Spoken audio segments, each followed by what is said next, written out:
Welcome to the Working Tools Podcast, where today we are interviewing Imperial Sir Dale Vrsalovich, Imperial Outer Guard of Shriners International.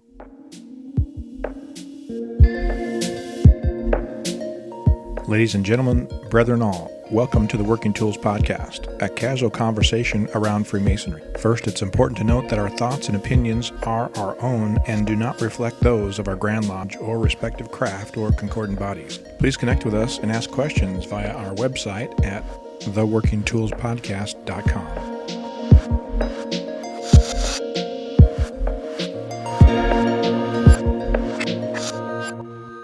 Today on the Working Tools Podcast, we have only half of our usual hosts. We have myself, I'm Matt Appel, and I'm a member of Mill Creek number 243 up in Montlake Terrace, Washington, and very worshipful brother David Colbeth is a member of King Solomon number 60 down in Auburn, Washington.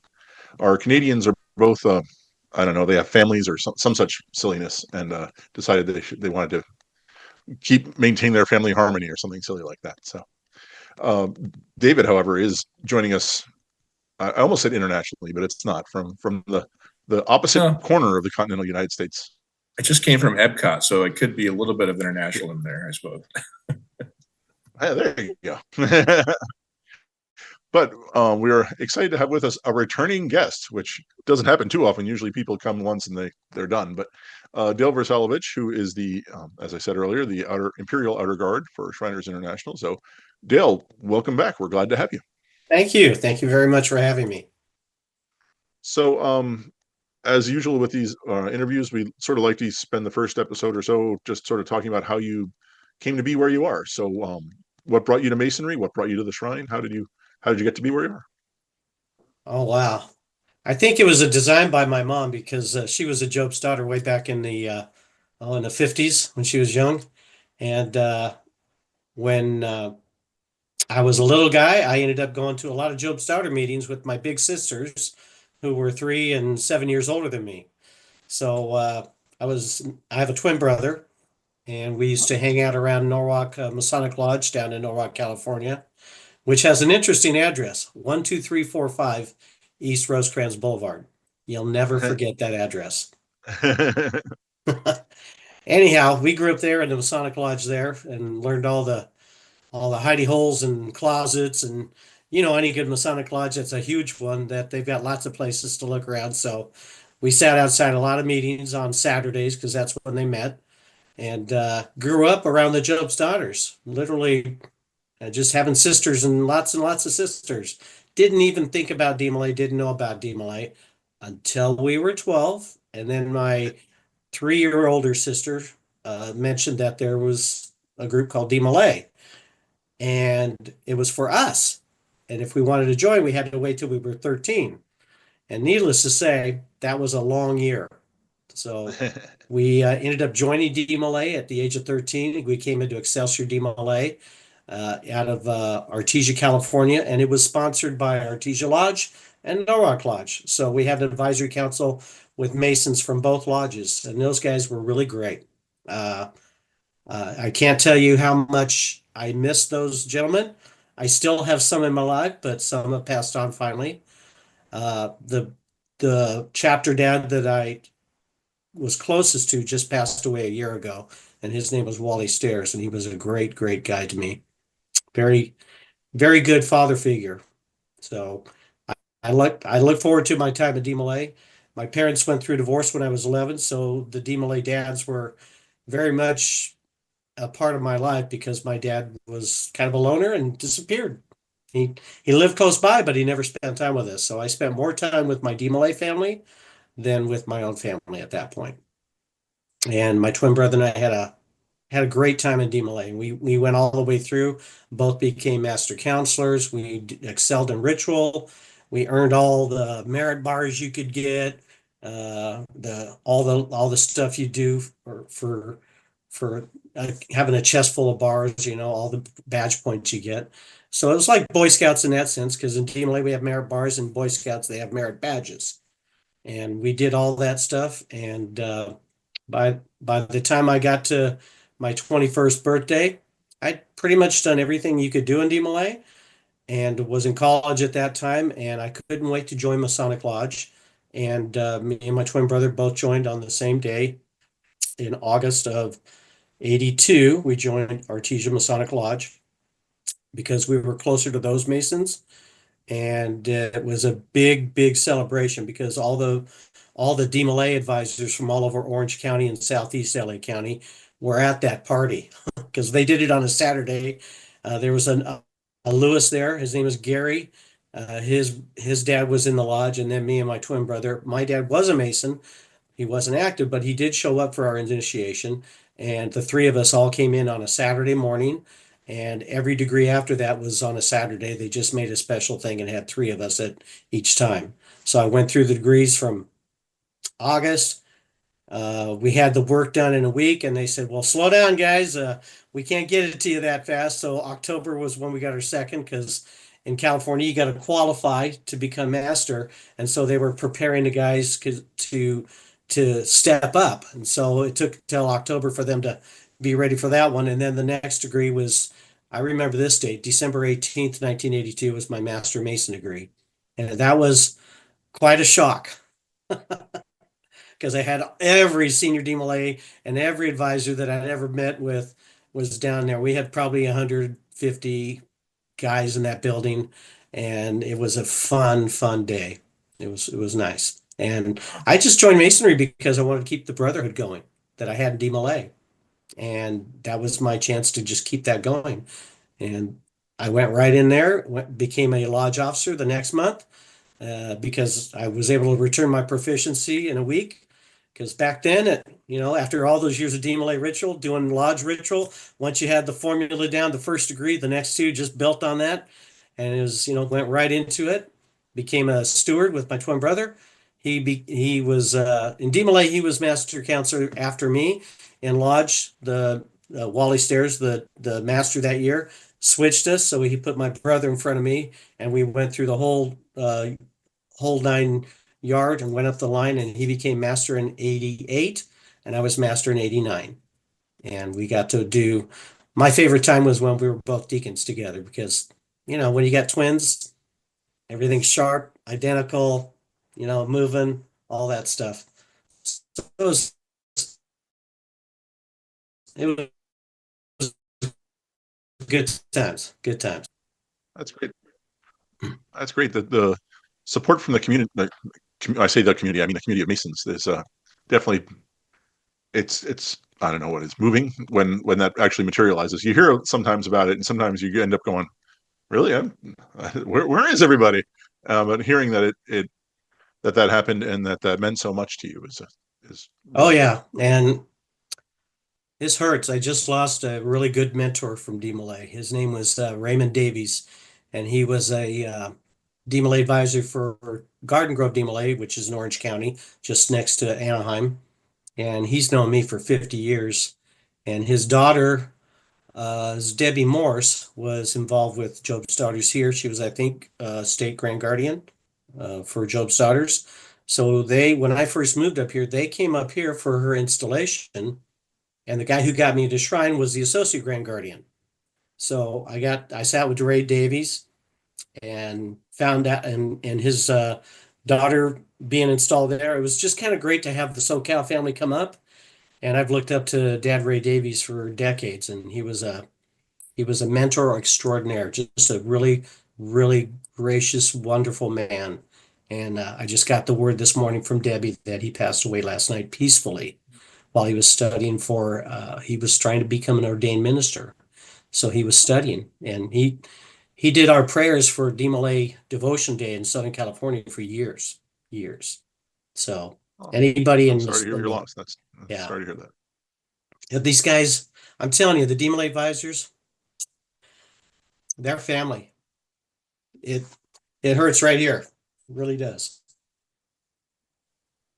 Anyhow, I know when I was question. when I was a DMLA advisor, it was really nice to watch the guys grow up, basically to become men. And some have now gotten married and have started their families, and so it's been really fun to watch that. But how big was your chapter back then? I know that was kind of some of you're kind of on the tail end of the heyday, but still, how big was that?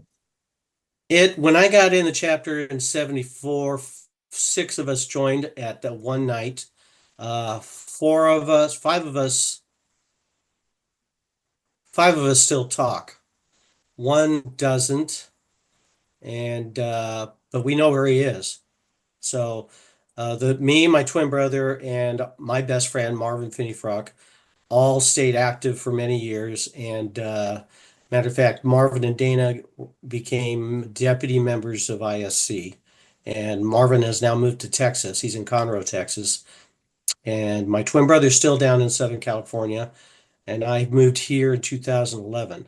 But the early 2000s, we were really big on DMLA. During my twin brother never stopped being a DMLA advisor. Right after he became 21, he became chapter advisor, and I did that for many years with him. But I had a family earlier than he did, so I got involved with.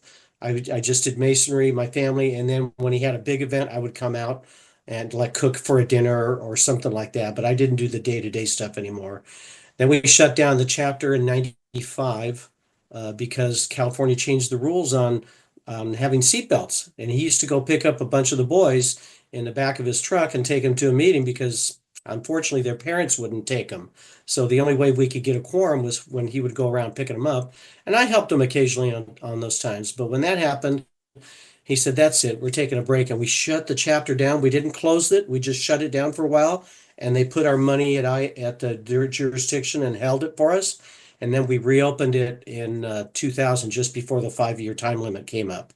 And then from 2000 on till I left California in 2011, in January, I was either chapter dad or chapter chairman for the chapter. And I played the piano for the boys at all the meetings, and just let them run the game, just help the advisor. And now they're older, and some are married, some aren't, some have kids, some don't. They're I talked to some of them. Most of them I don't anymore because I moved away, and it's just a little different. But a few of them have talked to me, and some of them from not my chapter, but in the league there, that they're of Orange County has a league of DMLA chapters. One of them came up here and was at the Army base at JBLM, and I got him into a Fifi Shriners. And Mike Lopez, Milo, is now over in Hawaii, and he's a sergeant. I don't know what level, but he's like getting up there. And I said, join Shrine here. I mean, I'm here, you're here. Come to my house. So he came to my house for a while and did a bunch of parties here that we had for the local Shriner guys here and the lodge guys. And when he got reassigned to Israel, he went there. He did his time, and I just heard he's back in Hawaii, serving on a base there. And that's like, shucks, darn, that's rough. But yeah, I keep track of my guys. They're great. I love them. I've seen some great young men grow up through DMLA, and they really do change from 13 to 21. I mean, the maturity is like off the charts.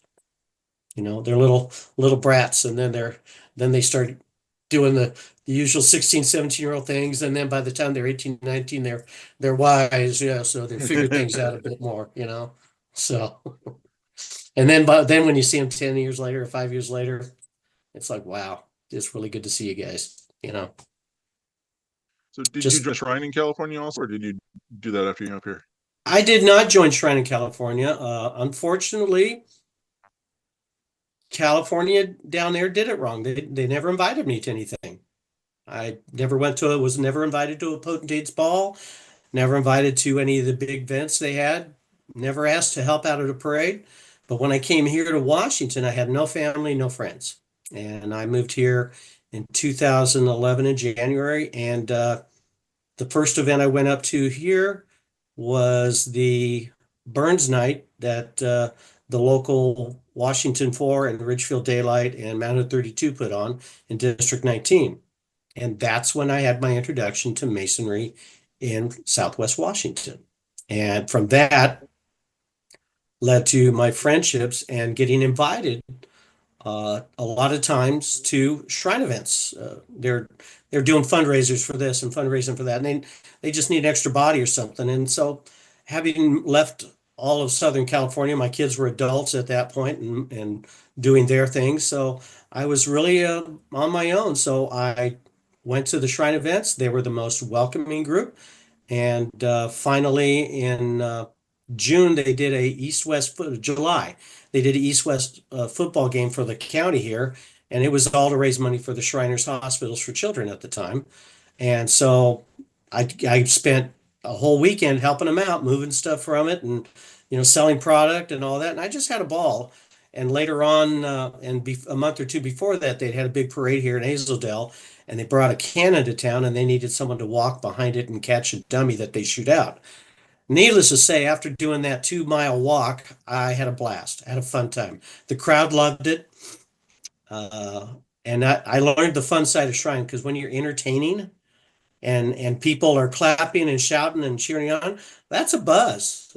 That's definitely a buzz. If you've never done a parade with Shriners, you have no idea what you're missing. I really believe that until you've done something like that, you just don't know what you're missing. It's awesome. It's like in lodge, it's like doing your first degree and you nailed it and everyone's going, good job, George, good job, Well, it's kind of like that in Shrine, but when you're out in a parade and these are total strangers, they don't know you from Adam, and they are laughing and having a good time at the antics we did. Because we did a little skit. If the dummy fell down, we catch it with the tarp, and I think you guys know what kind of tarp I'm talking about, for a certain degree. The cannon would shoot it out like 50 feet. Sometimes we'd catch it, and sometimes we'd drop it, or it'd go a little short. And one of the guys would come out, and he had a big old smock and it said Red Cross with a big cross on it. He'd go down there and he'd pull a stethoscope out and he'd do compressions and listen. And then he'd say, he's good, he's good. So I picked him up and I run it back to the cannon, shove it back to the cannon. I look at people, say, if you want to join Shrine, here you go. This is the initiation. Put it in there, go back, grab my tarp, keep walking, and then at about 30, 40 feet, it'd stop, raise the cannon, boom, and it comes out again, and we'd catch it. And it was just like that the whole parade. And the kids were just starting to yell out, do the cannon, do the cannon. So it was fun. It was a lot of fun. So after that parade, I said, all right, if this is Shrine, sign me up. And that was how I came into Shrine. Did I know about Shrine beforehand? Yes. I had a niece who had major scoliosis down in San Diego back in the early 90s while I was still down there. And I got her in contact with the Shriners, and they fixed her back up. And she went on to become a productive person in society. And I think she's now a high school teacher or something. Cool. So that was my introduction to Shrine, Southern California. Love those guys. Now I know who all the Shriners there, but it's a little different here. And then I finally joined a lodge here, and it was the one that had most of the Shriners. And by that point, I'd already been a past master twice. So I had a long Masonic career while I was down in Southern California. So by the time I came here, I'd been a Mason 29 years. So I didn't join Shrine till officially in November of 2012. Oh, wow. And that's when we came down. The Potentates trip would go down to the Portland Shriners. They do a tour Saturday morning, and then Saturday afternoon they would do an initiation for people that were here in Vancouver area. And then that night we would have a big dinner and have some speakers from the hospital come down, like the administrator, and we'd have some patients tell their story. And that's how I got introduced to Shrine here. So for our listeners who may not be familiar with North geography, there's a Vancouver, BC, British Columbia. There's also a Vancouver, Washington, which is they're both in the southwest corner of their respective places. Then the Vancouver, southwest corner of BC, and Vancouver, Washington, southwest corner of Washington. And that's about where Dale lives. Afifi Shrine, of which you remember, is in Tacoma, right? So it's a bit of a slip up there. Headquartered in Tacoma, and it extends all the way down to the south where the border of the Washington state is the Columbia River. Across from Vancouver, Washington is Portland, Oregon, and most people know where that's at. And if you just go 90 miles upriver, you're in Astoria, and to the left is Astoria. To the right, as you're going out towards the Pacific, is Ilwaco and Long Beach, and that's Washington state. And every first weekend of May, we do 2 big parades there and have a good time. Cool. On a weekend. That's my usual answer when someone asks why I'm not a Shriner is I'm not fun enough to be a Shriner. So it sounds like you guys are having a great time down there. Well, we have a little bit of everything for everybody, but David, are you a There's so much. What? I was wondering if David is a Shriner. I don't know. I am actually. Dale's the one that got me to sign at one of those fun events, heavy air quotes, one of those fun events. Yeah. So what brought you to Washington? Oh, I was going through a divorce and needed a place to land. I couldn't afford to live down in Southern California at the way the rents and costs were. And so I ended up here and I transferred my job and this is how I ended up here. And I'm luckily the move was good for me because I feel like changing your location changed how you have to learn to deal with people. And I feel like I was living life like a teenager down there. And by the time I got up here and had to meet new people and make alliances and friendships and all that, it matured me a lot.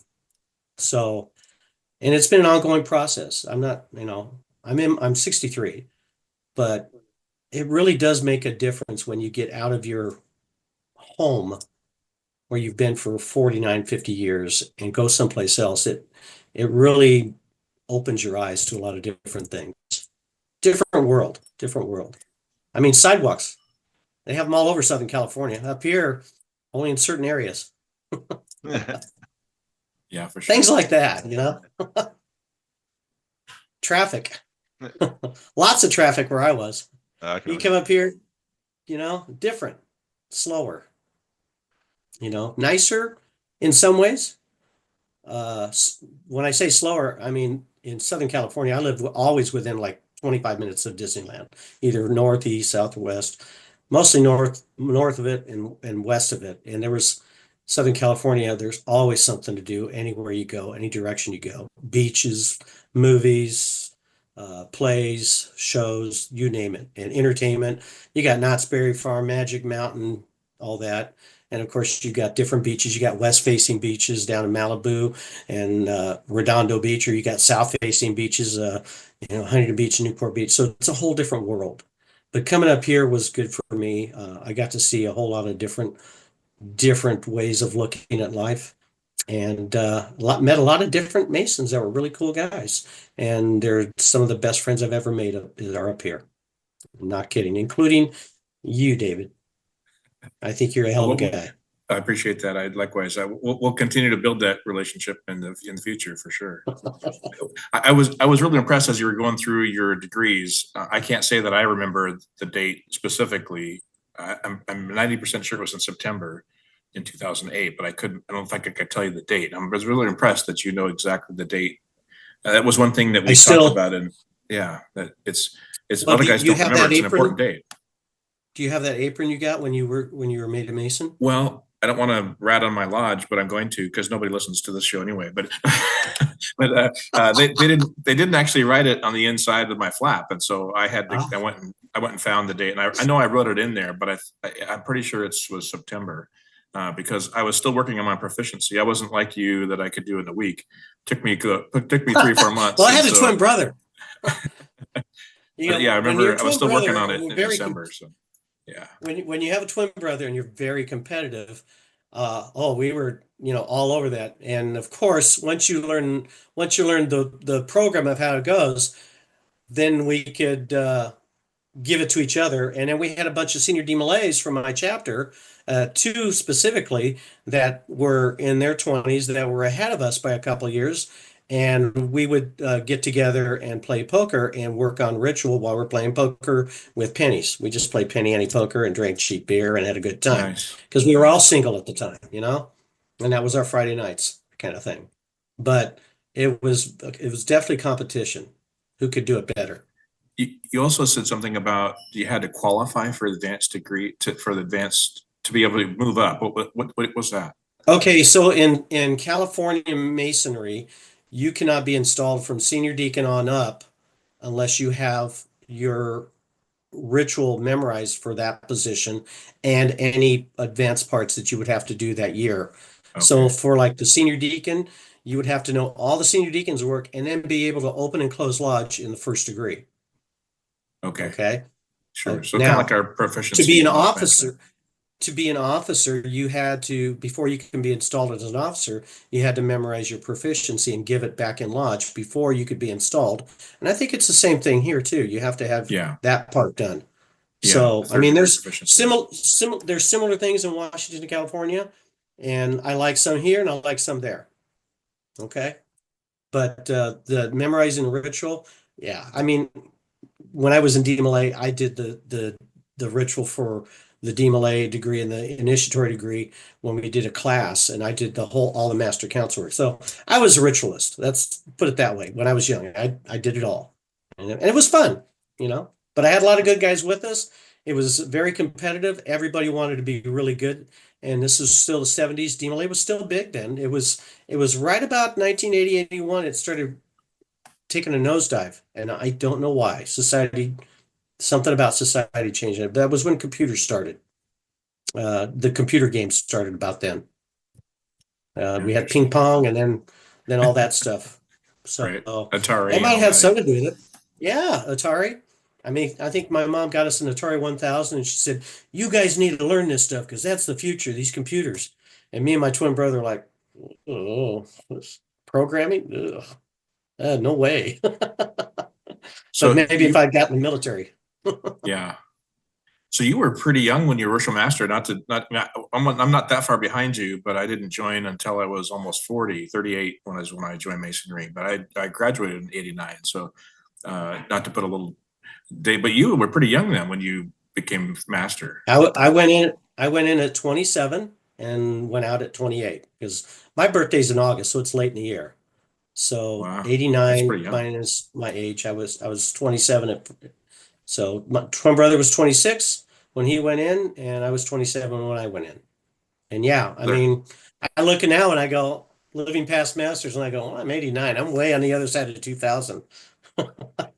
And then I did it again in 2008 at a different lodge because I stayed with my home lodge for years until about 2004, and then I switched to a lodge which was a mile down from my house in Brea, California, and I went in there in 2004 and jumped right back in at senior deacon and went through the chairs and became master.